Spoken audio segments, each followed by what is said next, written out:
Bacaan Kitab Suci, Injil, Renungan dan Doa. Sabtu, tanggal 2 Maret tahun 2024. Bapa, aku telah berdosa terhadap sorga dan terhadap Bapa. Aku tidak layak lagi disebutkan anak Bapa. Jadikanlah aku sebagai upahan Bapa. Inilah Injil suci menurut Lukas. Bab 15 ayat 1-3. Dilanjutkan ayat 11-32. Para pemungut cukai dan orang-orang berdosa biasanya datang kepada Yesus untuk mendengarkan Dia. Maka bersungut-sungutlah orang-orang Farisi dan ahli-ahli Taurat. Katanya, Ia menerima orang-orang berdosa dan makan bersama-sama dengan mereka. Lalu Ia mengatakan perumpamaan ini kepada mereka. Yesus berkata lagi, ada seorang mempunyai 2 anak laki-laki. Kata yang bungsu kepada ayahnya, Bapa, berikanlah kepadaku bagian harta milik kita yang menjadi hakku. Lalu ayahnya membagi-bagikan harta kekayaan itu di antara mereka. Beberapa hari kemudian anak bungsu itu menjual seluruh bagiannya itu lalu pergi ke negeri yang jauh. Di sana ia memboroskan harta miliknya itu dengan hidup berfoya-foya. Setelah dihabiskannya semuanya, timbullah bencana kelaparan di dalam negeri itu dan ia pun mulai melarat. Lalu ia pergi dan bekerja pada seorang majikan di negeri itu. Orang itu menyuruhnya ke ladang untuk menjaga babinya. Lalu ia ingin mengisi perutnya dengan ampas yang menjadi makanan babi itu. Tetapi tidak seorang pun yang memberikannya kepadanya. Lalu ia menyadari keadaannya. Katanya, betapa banyaknya orang upahan Bapakku yang berlimpah-limpah makanannya. Tetapi aku di sini mati kelaparan. Aku akan bangkit dan pergi kepada Bapakku dan berkata kepadanya, Bapa, aku telah berdosa terhadap sorga dan terhadap Bapa. Aku tidak layak lagi disebutkan anak Bapa. Jadikanlah aku sebagai salah seorang upahan Bapa. Maka bangkitlah ia dan pergi kepada bapaknya.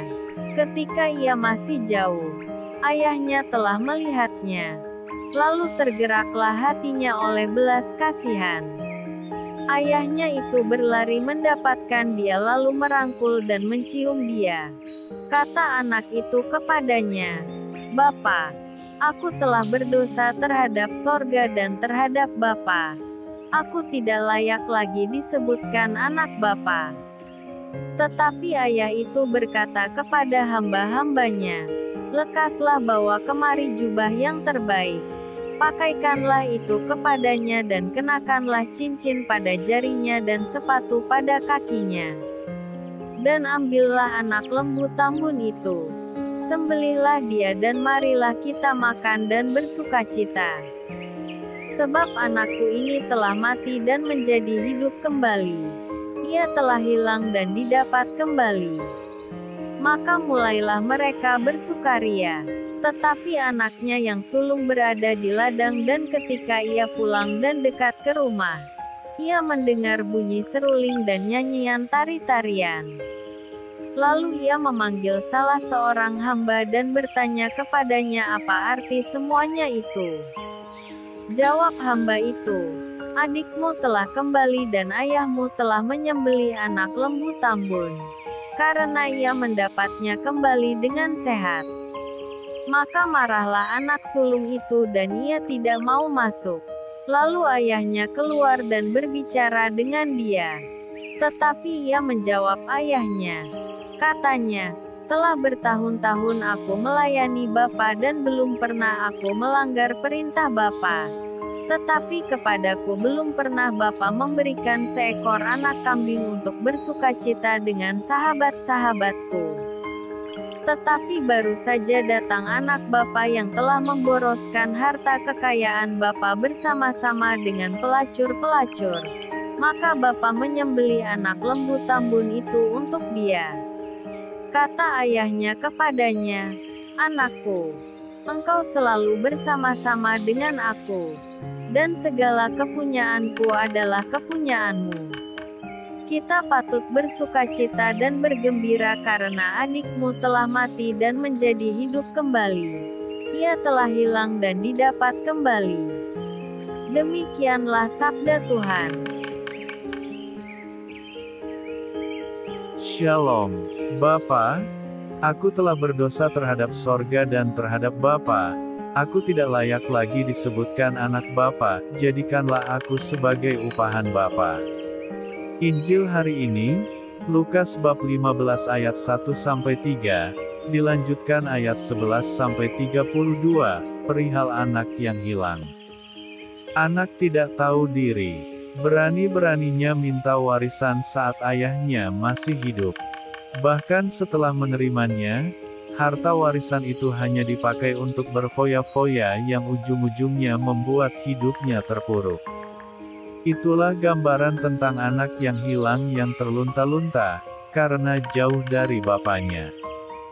Gambaran itu menegaskan betapa pengaruh dosa, membuat hidup kita terlunta-lunta jauh dari Bapa.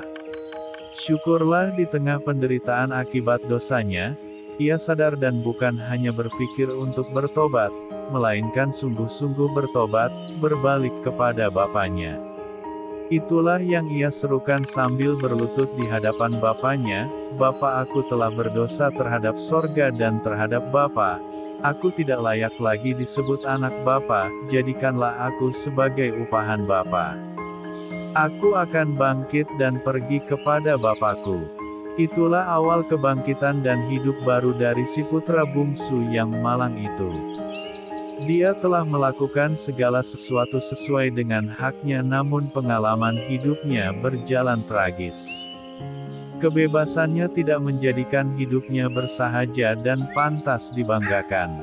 Satu-satunya jalan yang bisa menyelamatkan dia dari kebinasaan ialah kembali ke kehidupan bersama Bapaknya. Manusia diciptakan karena cinta Tuhan.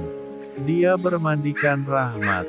Namun, manusia merasa bahwa dirinya bisa mengatur sendiri hidupnya tanpa campur tangan Tuhan atau kemurahan rahmat Allah. Manusia juga dibelenggu oleh sikap yang merasa bahwa dirinya sendirilah yang berhak memiliki semua karunia rahmat atau kekayaan di rumah Bapa. Tuhan meminta semua anaknya untuk memandang dia sebagai Bapa, yakni sumber cinta, dan semua anaknya harus hidup dengan semangat cinta yang sama. Hubungan dalam keluarga bangsa manusia pun harus merupakan suatu hubungan kasih. Kasih itu memungkinkan kita untuk hidup bersama dan mengatasi berbagai kebekuan dalam hukum, seperti tatkala orang menuntut hak-haknya. Kasih pula yang memungkinkan kita menerima kemurahan hati Tuhan dalam pengampunan. Kita pun kadang bersikap seperti anak yang hilang itu, jauh dari Allah dan jauh dari jalan-jalannya. Bacaan Injil hari ini mengingatkan kita untuk senantiasa kembali kepada Bapa, yang siap menerima kita kapanpun kita datang kepadanya. Marilah berdoa. Allah yang Maha Rahim, aku menyesal atas segala dosaku, sebab patut aku Engkau hukum, sebab aku telah menghina Engkau yang Maha Murah dan Maha Baik bagiku. Aku benci atas segala dosaku, dan berjanji dengan pertolongan rahmat-Mu, hendak memperbaiki hidupku, dan tidak akan berbuat dosa lagi. Allah, ampunilah aku orang berdosa ini. Amin. Tuhan Yesus memberkati. RHPE Channel.